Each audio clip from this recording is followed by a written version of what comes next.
Hello, Good Life Travelers. Welcome to another episode of Travel Talk Tuesday. We've got the full crew. Good morning, ladies. Good morning. Was that not good enough? That's what we like to hear. Much better. Well, welcome to another episode of Travel Talk Tuesday. This week it's river cruising week. That's why I thought everyone would be in a great mood today. Well, I know you are. You know, I was thinking last night, river cruising's like the perfect combo of all of our niches put together. Like cruising, a lot of them are all-inclusive, or some of them are all-inclusive, and then like Europe. Oh, it's like a perfect I think combo. it's a little stretch for Chrissy's, but You just don't want me to have anything. Poor Chrissy, she's not even supposed to be here.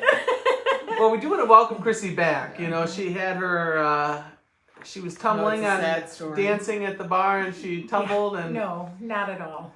my mom was all worried about you. Oh, Kathy. She was all worried. So She's like, sweet. so what's the real deal with Chrissy? What happened? The real deal. Yeah. So I told him the truth.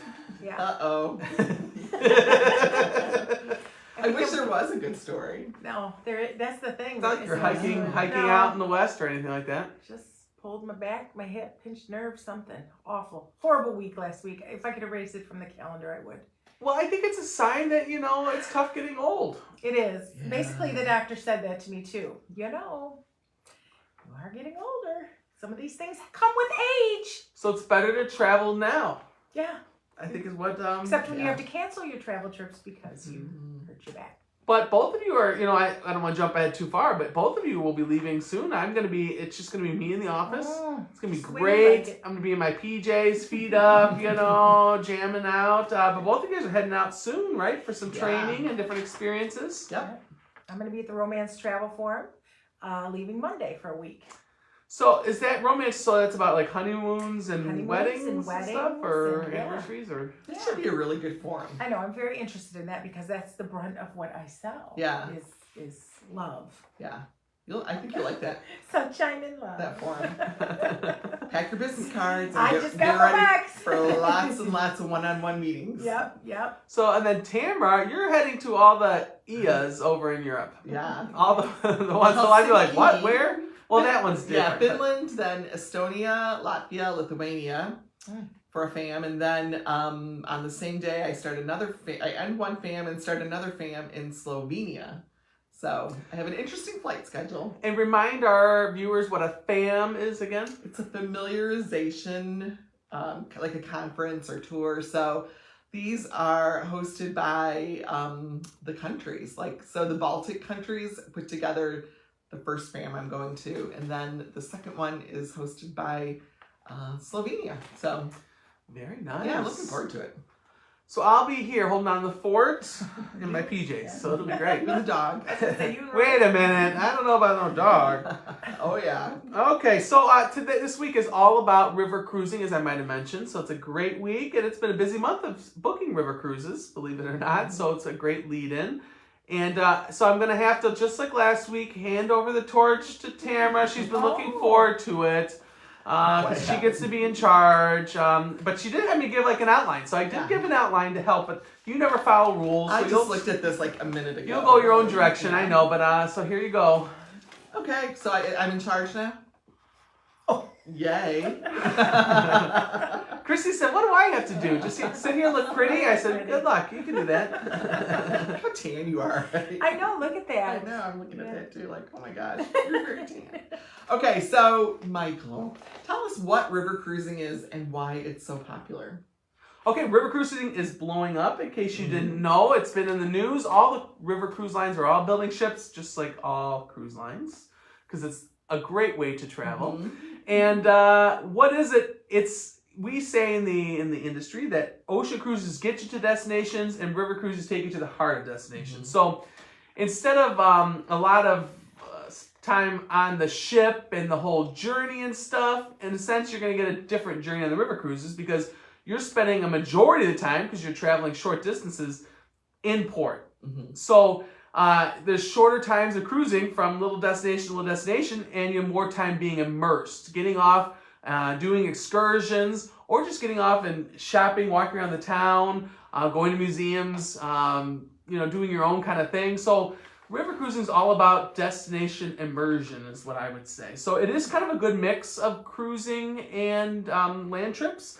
But whereas big ocean ships are a lot of focus on the ships themselves, these river cruise ships, depending on the river, most river cruise ships are gonna be the same size on each river. Right. It'll just vary how many people, what extra amenities, how they're furnished and stuff. But the ships are they're built to maximize space based on the bridges they're gonna go under, the locks they have to go through, and local regulations. So you see different river ships on the same river next to each other. When you're looking at the back, if you don't see the name, a lot of them are gonna look exactly the same. It's when you look on the side and inside, and then what's included, that's where the big differences are going to be. So really into destinations, really about the experience and service they're going to provide, but really popular. And I think, something that's evolving too is years and years ago when my parents first went on their first river cruise, they came back and they said they were the youngest. I think they might have been in their 50s maybe, and they said everyone was in their 70s and 80s.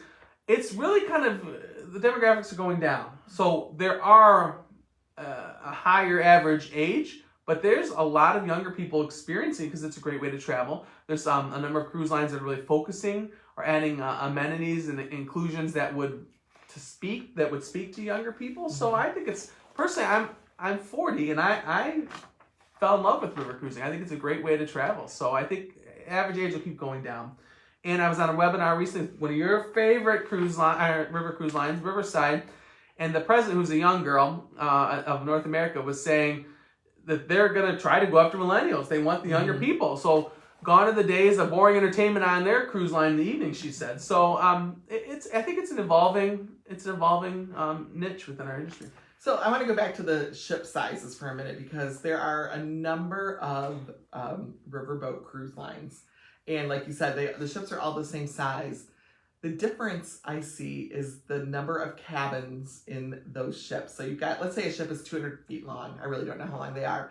But one line may put 107 or 196 passengers on that ship, and one line might put 110 passengers on that ship. So those are the details you really want to pay attention to when you're booking a river cruise, because you may be squished in a tiny little room with a tiny little bathroom, and I'm talking tiny. Or you may have a kind of, they call it a suite with a walk-in closet and a very large bathroom. Those things all matter. Another thing that matters, I think, when you compare the lines is like your amenity package, like what's included with what you pay for your cruise price. Some are more all-inclusive and some nickel and dime. So maybe you can talk about that a little bit. They all claim, not the budget Riviera, but all the other ones claim that they're all-inclusive. But that's for you, someone like us, because that's where I'm like, okay, here's what's not included, and you go through the list. So universally, you're talking about the accommodations are going to be included. So your room, the ship, that's going to be included. Your food, the basic main dining room is going to be included. Some riverboats will have specialty restaurants or different unique food experiences. Some will include those, some will not. Almost all will have a single excursion in every port. Now this is where they vary greatly because some will just have one, and then they'll have optional ones you can pay for. Some will have multiple, and then ones you can pay for, and some will have all of them, and then you just pick for free. So there's a big difference there. Gratuities, whether they're not included, drinks, whether they're not included. It's a lot of nuance, and then again, every cruise line does it slightly different. They don't make it easy for us, but and that's where we kind of talk you through what are the most important things, where do you want to spend money or not spend money, and what kind of experience are you looking for. Back to the space thing, the big thing too is what extra things are they having on board. So if you're really into wellness, you want to exercise every day, like the three of us prefer to. There's certain cruise lines that are going to have a fitness room. They're going to have yoga on the top deck, that are going to have bikes on board. So if that's your thing, that's where we kind of help tailor, saying these are the cruise lines you want to look at. Where some of them, you don't really care, then maybe that's not as important. So that's where we really kind of tailor, trying to match you with that cruise experience. Right, definitely. So I was on a Riverside cruise last fall, and we were talking about excursions. So that line will run an excursion even if there's two people. You get your choice of, and it's included if you get the all-inclusive package. So a friend of mine went on an excursion. It was just her and her daughter. They ran that excursion with two people. And they went to this little village somewhere in France. And they went into this bakery and they met with the baker and they sat down and they learned and they tried this wonderful dessert. And while they were there, another cruise line tour came by. And the group could not go into the bakery. The leader had to go in. They bought one dessert and they cut it in a bunch of little pieces and took it outside to the group. And that's how that group from the other line experienced that local bakery and that local pastry. Is that guy went outside and they each got a little bite. So I mean, some of those can be up to 40 people. Yeah, Some more middle range will go up to 20. Yeah. Some will go 12. So really, that's really where we're trying to match you with what the expectation is. But also the other difference too is some of them it's just a city tour. So Right. Viking's the big name that we're all familiar with, and they're not bashful about this, so I can say it. And I don't. They take it. What their excursion is in every port is a city tour. So you're just going to get a basic city tour either by bus or some walking. Whereas the other ones that have additional are going to have different kind of experiences and options too. Viking will have other ones too you can pay for, but the basic one that's included, which a lot of people that's what they want. So I'm not bashing in any way, shape, or form. You get a basic city tour, and then you have a big chunk of time that's yours, you know, to do what you want. Now, but larger groups, I mean, you're going to be. It's a different experience going from 40 to 20 to 12, you know. Yeah, I mean, two. Two's not the norm, so I don't want to tell anyone that you're going to have 2 people on excursion. Well, it depends on your line. And it depends on the experiences that are available. Yeah, but I don't know many that promise you 2 people on excursion unless you're paying for a private. Well, it's basically a private. If they're gonna run the excursion and they have 2 people show up. But that's just because people didn't sign up for it. I mean, Right. Yeah. But That's not the norm. They'll still run it. But that's not the norm. I mean, I don't want to sell people on. Yeah. So some cruise lines I've read are offering like specialty cruises, like Christmas markets or golfing or Pickleball. Yeah. So a lot of them have those different experiences, whether you're looking for Oktoberfest, which is one of your favorites, Tamara. Christmas markets, another one of your favorites. Wine or food and wine. Brew ones, all about breweries and stuff like that. Pickleball ones. In America, we have a lot of historical ones. So if you're doing the Mississippi ones, there's music-themed ones. There's the Lois and Clark ones. So if you're going Columbia Snake River out there, there's ones designated for that. So there's different across the board if you're looking for a theme, you know. Right. But then the holidays, they're kind of they all do like a family kind of holiday theme on board, whether you're helping decorate or whether you, like the one I was on, Santa Claus came, St. Nicholas dropped chocolate off, you know, all that kind of stuff. Did you get any? Everyone got a chocolate, a nutcracker outside our room on St. Nicholas Day, which was kind of nice. Oh, that's nice. Mine might have been inhaled in 2 seconds, but then Santa Claus did appear and came in not on a sleigh, but on a motorized scooter, which is very entertaining. Where's the picture? I've got pictures. Oh, good. But like they because they're small environments, you know, they could be as small as 30, 40 people. Like if you're in an African or even Mekong, they're small ships. Or, you know, even 200 or less, depending on where you're at, 130, 140, you know, it's small, intimate, you get to know the people, small crews, 20 to 60 people on the crew, you really get to know each other. It's a lot more of a family atmosphere, I think, which is nice. So you mentioned that some cruise lines are trying to go for a younger demographic. So tell me about, like, what that means. How does that translate into a ship? What amenities are they offering? A big thing now is bikes. So a lot of people, which I'm not a big biker, but like I had to do the bike excursion just to see what it was like, and it was awesome. And there was a couple other people. It was mostly younger crowd in the biking thing. I think the oldest might have been like 55. That's Chrissy, not me. So down, but I mean like 20 days. that's appealing to people. The wellness is appealing to all ages, but I mean that's important. A number of the cruise lines will have connecting cabins, which if you have a family. Which there's a couple of our cruise lines that say, hey, we're here for family. A lot of them say they're not for family. They're 18 and over requirements. So there's interesting discussions there. Like AMA, their ships have a number of connecting cabins, but they also have one or two of their ships will do Adventures by Disney. They're chartered by Adventures by Disney. So which are obviously a majority, except the beer one for Adventures by Disney, which looks like a great one. But the other ones are all family, you know, are open to families, family atmosphere. So the recent executive was talking about trying to make onboard entertainment more appealing. So some cruises, sometimes just depending on the feel and the people and the age, sometimes, you know, everyone's in bed by 8 o'clock. The lounge isn't too wild, you know. But sometimes if you have the right group of people and the right performers and stuff, it could be, you know, dance party busts out in I've seen Milan. pictures and videos. Yeah, so I think that's the thing. A variety of excursions are going to make a difference. Which is like the group trip I'm taking. They have for walking tours. They have like a easy pace and a fast pace. So I mean, like you start broadening that, you're adding unique experiences, some health ones, excursions like hikes and climbs and bike. It really starts broadening the age bracket, and I think also when millennials kind of see what river cruising is all about, it's appealing. You know, it's immersive traveling. And they overnight in some ports, which may Yeah. have a party scene at night that the millennials might enjoy. Just gotta be back on that boat by whenever, Yeah. 4 o'clock in the morning or 6 o'clock in the morning, whenever it's going to depart. But yeah, that's a great way. I really do think river cruising is great for all ages.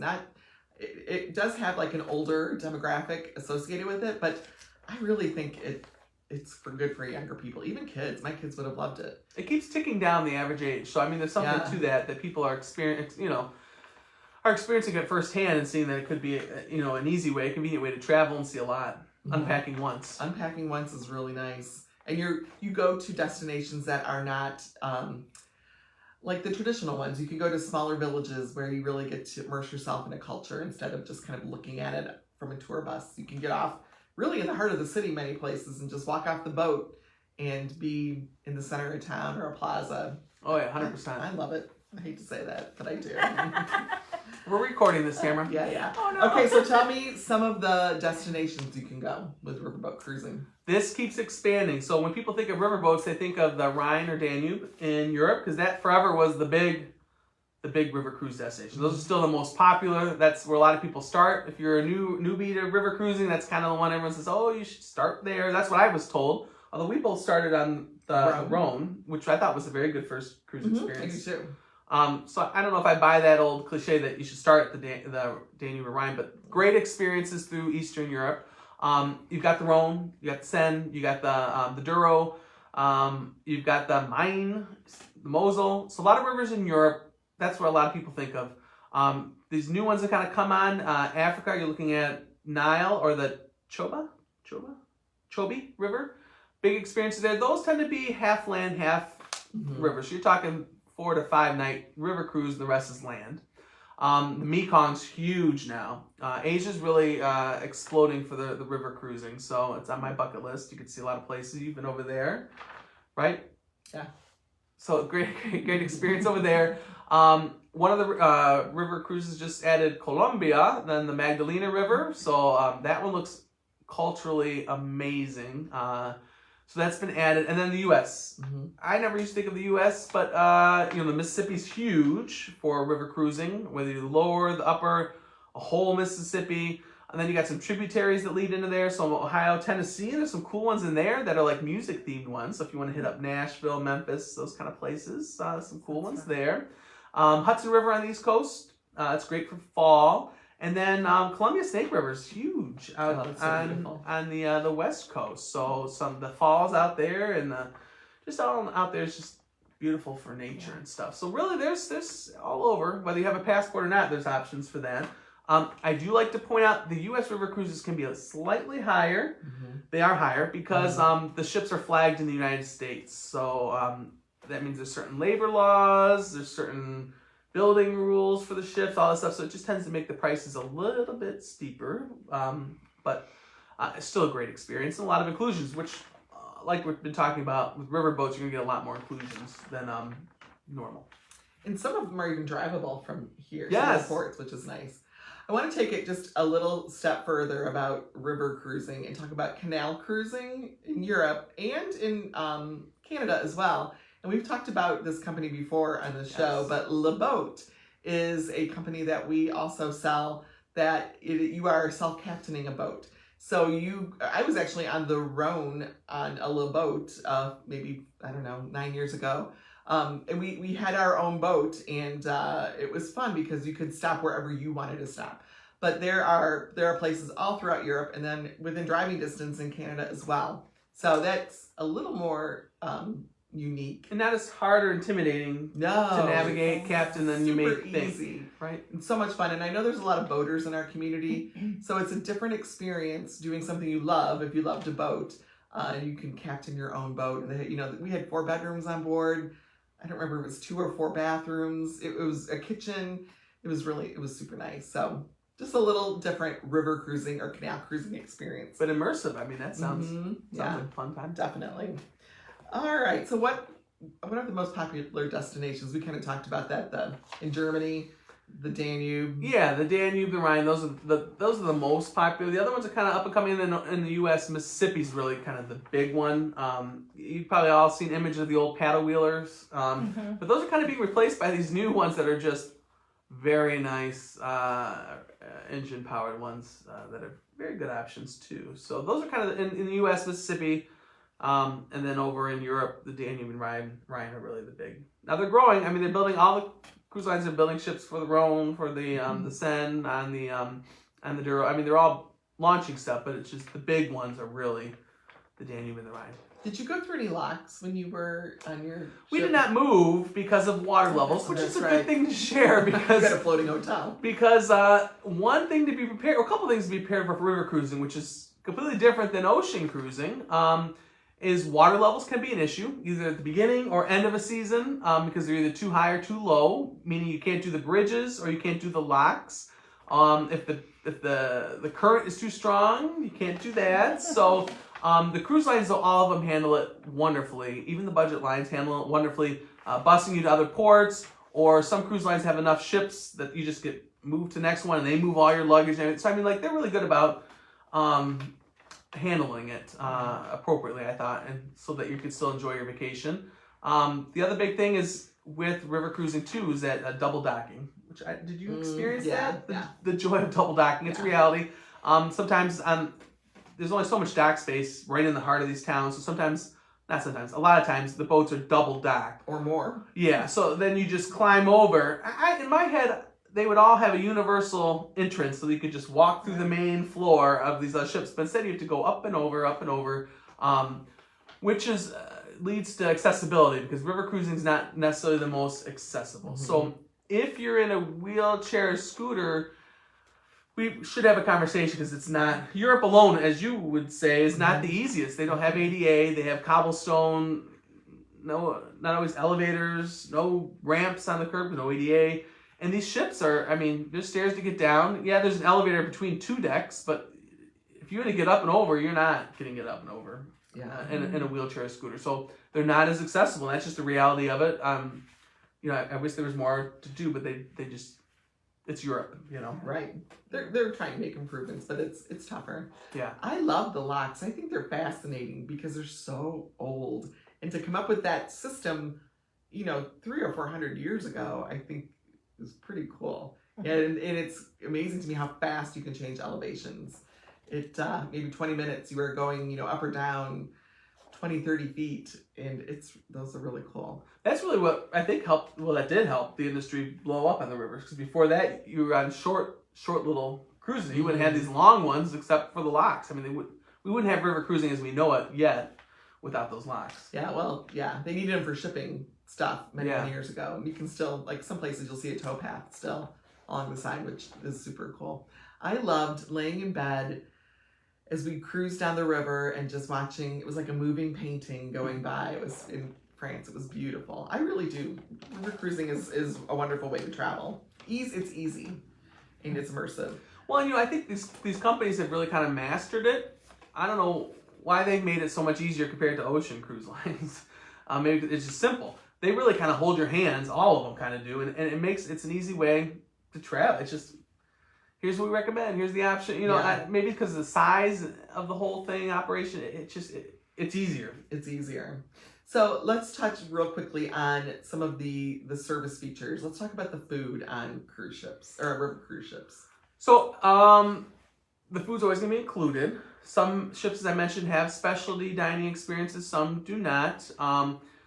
Just like resorts, just like hotels and restaurants, the higher the level or caliber of cruise line, the higher the level of the food's going to be. So it is what it is. You get what you pay for. So the cruise are going to be a little bit pricier. You're going to get a little bit higher caliber food. You're always going to have options. You're always going to have good food. You're not going to go hungry. Most of those cruise lines will have little coffee stations with cookies and stuff to munch on and stuff. But you know, you get what you pay for it on a level and caliber food. Most of the cruise lines will try to do the menu based on where you're at, or you know, have some flair from that. I mean, they're shopping in those areas because you're getting fresh groceries from those areas, but you know, you're not going to go hungry. Some will have room service, some will not. So it's just a little bit different. You know, again, it boils down to what are you paying for? What's your budget? So I was on a luxury line on Riverside, and I have to say the food was absolutely amazing and outstanding. It was top notch, and I looked forward to every single meal on board. And the in-room service is included, and For that line, yep. yeah, for that line, and you could order chocolate chip cookies in the middle of the afternoon if you wanted to have cookies and milk, or our refrigerator was stocked with local beers and wines and champagne, and we'd come back from a day excursion and we'd have, you know, a bottle of champagne on ice and a little plate of desserts waiting for us. So I have to say the food on that line, if you're into food, that's a great match for you, Riverside. And I'm sure the other lines, depending on the price point as well, have stuff that's just as great. So the number of crew to passengers makes a difference too. Yeah, just like ocean cruises. So none of them are going to have, I mean, you're talking about 200 or less people, a guest. So what ratio depends on how much you're paying, really, basically, you know. So you want a better ratio. You want more crew than guests. So you pay a little more, you're going to get that service, that attention. But I don't hear, even on a budget one, bad service is not something you hear about on any river cruises. So, I mean, Riviera is the budget one. And you don't hear things. Yeah, you don't hear any complaints about service on any of them, really. Yeah. So on AMA, when you did AMA, did you have a certain time you had to go to the dining room? Well, all of them will have, most of them have windows of time that say open seating anytime between, you know, these dining hours. Yeah. But you didn't have like on some ocean cruises, you have your dining time is 6 o'clock. No prescribed, but they say that's when it opens. Okay. So, I mean, like I'm an early eater, so I went at opening, but I know there's people going, you know, at the end. So it's really up, you know, what time. It's a lot more flexibility. And the length of a cruise can be 5 nights to 14 nights, or you can do back to back. Typical 7. I mean, really 7's the kind of the main number, but then a lot of them are starting to have these 3, 4, 5 night ones. And they can piggyback those, or you just do that with a land. I mean, you're not going to go all that way to Europe for a 5 night and come back home. So you do, if you want the shorter ones, you either do piggyback or you do land experience with that. Or some are doing even longer, or they'll marry a 7-day one with a 3 or 4 or 5. We have a group that are doing 14 or 15 days, 2 weeks. It's the full Danube Rhine. So I mean, there's a lot of options, and then a lot of them, a number of the cruise lines will have where you can do multiple cruises around Europe, all piggybacked. Well, they'll fly you from the Seine to the Rhine, you know, so it's kind of like one big rivers extravaganza. You know, they have world cruises, but they have European river cruise kind of experiences like that where you can go for 45, 60 days if you want to do, you know, really be immersed. So if you're going to go all that way for a 7-day cruise, what we do often is we do a pre or post cruise adventure, and you can make that a week, you can make that 3 days. I know the cruise lines have some pre or post opportunities available, but they're pretty standard. So if you want something a little more immersive or a little different or more unique, we can work on that as well and curate something really unique to your interests. Yeah, minimum is for any kind of cruise is 1 day you want to get there early. But again, if you're going to fly all that way, 6, 7, 8, 9 hours, and when are you going to get back there? I mean, you really want to kind of, you're doing this to be immersed and experience stuff. So you want to go a couple days beforehand. Right. And if you do that, some of the cruise lines, at least the one I was on, had laundry facilities included for free. So, you know, that was really busy. We did laundry halfway through our trip, and I didn't have to pack twice as much. I could just pack half and bring more stuff back for you guys. So laundry service is God's gift on all cruises. Oh, it is. On all trips, it is. I just did a post on that on Cruising with Michael because I fell in love with laundry service on cruise ships because coming back with a full luggage of clean clothes is super nice. It's a game changer. So is there anything else you'd like to share about river cruising? Did I hit all your points? I think so, yeah. I mean, we talked about the differences and the similarities, I think. We talked about most of the brands, I think. Do you have a favorite? Well, I think in each category there's, well, in luxury, there's 3 big luxury ones, okay? Your favorite Riverside. Uniworld's a big name, but like I quoted Uniworld, and it's for certain people because it is like a over-the-top Baroque kind of experience. Like it's a little too foo-foo even for me. Scenic is another one that's priced and then gets the butler and stuff like that. So those are kind of your luxury ones. The big category are these premium ones. Now, some of them claim to be luxury, but I would group them in the premium. And that's the ones you've heard, Viking, we've talked about, Amma. We didn't really make reference to Avalon, which is a big one. That's a big one. In America, American Cruise Line is the big one in America. Viking's kind of going into. Those are kind of the main premium ones. And then the big budget is Riviera. There are foreign-owned, well, a couple of those are foreign-owned, but there are foreign cruise lines that are directed for foreigners more. And so you'll just have a slightly different experience, but they're going to have similar itineraries, different inclusions, but there's those kind of experiences, whereas these are directed towards English-speaking North American, our kind of level of service expectations and food expectations, because we're a little demanding Americans. We have this kind of, in the cruise industry, this kind of aura that we're a little bit more demanding than our European counterparts when it comes to food and service and stuff. So these are more directed towards us and what our expectations are. But there's other ones too, foreigners too. And you mentioned Avalon, and there's another line, Tauk, that does river cruising. Those 2 companies also run land tours. So it would be very easy to package a land tour with a river cruise if you wanted to go for a few weeks. So Yeah, Tauk can be a little foreign for a lot of Americans. So Really? yeah, the onboard experience. That's what you hear. Their ships are beautiful. I saw a number of them Yeah. in France, and I thought they were beautiful. So, all right, anything else? I think that's everything. I think that's everything. Yeah. All right, well, I'll hand it back to you. Well, I think is a good segue because we have a river cruising event coming up a week from today. So May 7th here in Sandusky at Vita, which if you go downtown, popular downtown here in Sandusky, right at Washington Row and Columbus Avenue. It's an old, looks like a bank. It was a bank, right? Mm-hmm. Stone, beautiful building. Vita in there. And we have the whole place to ourselves next Tuesday evening, beginning at 7 o'clock. There'll be some drinks, some snacks. And our friend from Amma Waterways, Wendy, will be here to talk just about river cruising in general, about some of their offerings, and then about our group trip to France in the spring. So Paris and Normandy. So we'd love for you to join us. RSVP, call or email, and we'll get you on the list. And it's free. Bring some friends. So that's then. And then groups, talked about our group trip to Paris and Normandy next spring and March. We're booking people into that, so if you're interested in joining us. And I think that's it for now. Any other niches or bookings or anything you want to share? Like a deer in the headlights. What do you mean? You got big eyes, like, oh no. No. Yes, I'm working on a honeymoon that they should be letting me know which wonderful resort they're choosing tomorrow. Anywhere fun? Cancun, but with their budget in December, some beautiful like swim outs, preferred clubs, gorgeous. So, and couple trips that I'm working on right now as well. And then I have an anniversary vow renewal that every week they're asking about adding more people to. Oh. So yeah, so that's fun. And looking at spring break already for next year. So Yeah. Yep. Gosh. Now's probably the time if you want the best That's availability. what I said, And yeah. That's great. And Yeah. prices are going to just go up. Absolutely. Yeah. And it's a $50 deposit without airfare. So I mean, per person, that's a great way to to make sure you have the availability in the room you want. So It's something to look forward to. Yes.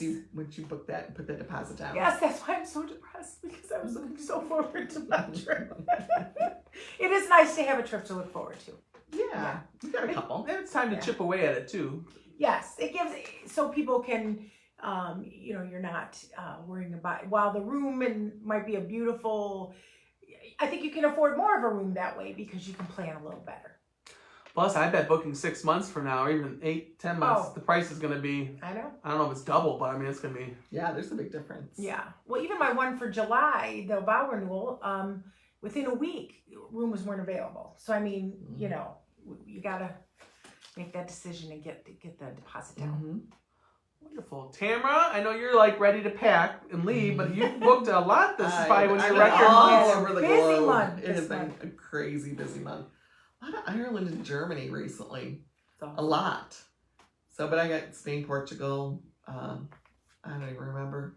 Which is your favorite? If you had to put one together, probably because you have a favorite DMC or a favorite place, which would be your favorite of those locations? If you do Ireland, Germany, Spain, or Portugal. It's tough because I have favorites all those places, but I'm enjoying Germany right now. Putting some stuff together in Germany. We've got somebody who's running a marathon in Berlin, and they're going to travel after she's done with the marathon. wow. We've got I think it's a 50th birthday party celebration. Who's had a dream to go to a famous event in Germany in the fall to celebrate. So that's happening. A couple's trip in Germany. There's others. I have a family leaving Germany, I think, today. So Germany's been hot. So that runner lady messaged me, because I know her from past, and I was telling me, and I said, well, besides the run, I hope you have a great time while you're over there. Who wants to go run a marathon? For Okay. her, though, my goodness. She's fit. She's a beast. Yeah. She was in a running club in the local place I was before I used to live, and great lady. Wow. How fun. She'll love it. So sometimes when I'm like researching trips for people, there's great hiking opportunities, and I'm like, I don't think they're going to want to do that. But for her, I'm like, I think they might want to do that. Well, they're both. Her and her husband are both very fit, very active. There's some really cool, like a little hiking in the Alps. We talked about beer hiking. I was just They were thinking, all I about think that. they would appreciate Yeah. beer. I think, they will, because I chatted with her about that. So yeah, stay hydrated, and when in Germany, you gotta be exactly. Good. I've been busy with river cruises, so it's perfect. So booking lots of river cruises, but any kind of cruise, 'tis the season. So let me know. It's always the season. We're starting to get really busy with 2025 too. Yeah, and I had some requests for 26, and not everyone's launched 26 yet, so I can't make any promises, but people are looking ahead. Yeah. That's good. I have some people that did look ahead. I booked a Ireland trip in like... Don't tell anyone. We don't want to give anyone ideas. Oh my God. I can't do that all the time, but... Whew. Tamara pulled she was the fairy godmother and pulled a miracle out of somewhere. That's she was a nice lady though, very nice lady. I'm loving working with them. She booked airfare, and she enjoys booking trips by herself, and I completely get that because I do too. And she travels the way you travel. Yeah, she wants to do a lot, but as she got into Ireland is a different beast, and she started realizing, oh boy, I think I'm a little bit over my head right now. So she reached out to us, and we put it together for her, and they've got some private drivers and wow, awesome. Lots of fun things to do. It's a packed trip. Mm-hmm. I mean, they're doing a lot. Yeah, they got that direct Cleveland to Dublin flight, and which a lot of people are doing. And Ireland's a great 7, 8, 9 day. Well, see, when we were talking initially, I said, "Oh, you're only there a week." I said, "Usually, you could probably. There's a lot to see, like 2, maybe 3 weeks. I don't know about seeing it all in a week." I said, "But Tamara will talk to you."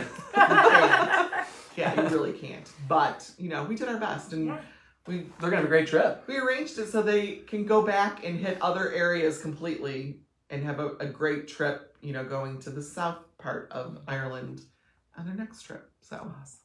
And if I remember correctly, some unique experiences, because wasn't it one of them likes to ride a horse everywhere they go or something like that? They're staying at the lodge at a very famous castle, and that lodge has horseback riding and fishing opportunities and all sorts of really unique immersive experiences. So they're going to do that. They're also like the Ring of Kerry and the Dingle Peninsula are very, very famous driving trips. They're also very crowded driving trips. So we found a different driving trip along the Wild Atlantic Way, which is not quite as famous, but I think it's going to be just as beautiful. So they have a driver that's going to take them on that. I don't remember on Expedia or Priceline having a little box on the filter saying like horse experience. No. Or I mean, you're not going to get that if you're booking it on your own No. or at Costco. No. I mean a big box store, forgive me. Yeah. But so I think that's a little bit of the difference. Yeah. So. Oh, we got a thumbs up. All right, so I think that's everything. Unless you ladies have anything else you want to add? Nope. If any of these trips sound good, connect with us, and we will make sure we get you there. Thank you so much for watching. Have a great week, everyone. We'll see you next time. Bye-bye. Bye. Bye.